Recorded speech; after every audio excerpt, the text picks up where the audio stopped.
নমস্কার, আপনাদের সবাইকে স্বাগত। আপনারা সবাই জানেন চীনের সাথে ভারতের সম্পর্ক কোন জায়গায় পৌঁছেছে।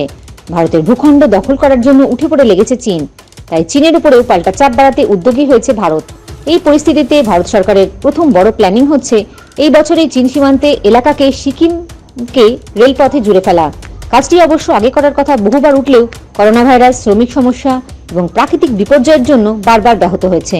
তবে বর্তমান পরিস্থিতিতে স্বাভাবিকভাবেই তড়িঘড়ি কাজ শুরু হয়ে গেছে।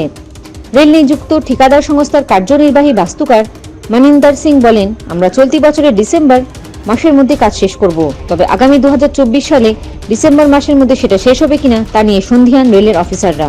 এদিকে প্যাংগং থেকে শুরু করে অরুণাচল প্রদেশের বহু এলাকাকেই আগেই চীন নিজেদের বলে দাবি করেছে। তারপর সীমান্ত পেরিয়ে ভারতের ভূখণ্ডে ঢুকে পড়ার নজির রয়েছে একাধিকবার।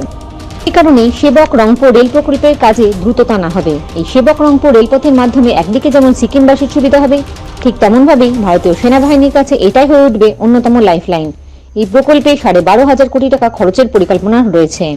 এছাড়া সেবক রংপুর রুটের পাশাপাশি রংপুর থেকে গ্যাংটক এবং গ্যাংটক থেকে নাথুলা পর্যন্ত লাইন পাতার জন্য আরও দুটো সমীক্ষা ইতিমধ্যে শুরু করেছেন ভারতের রেলের তরফে।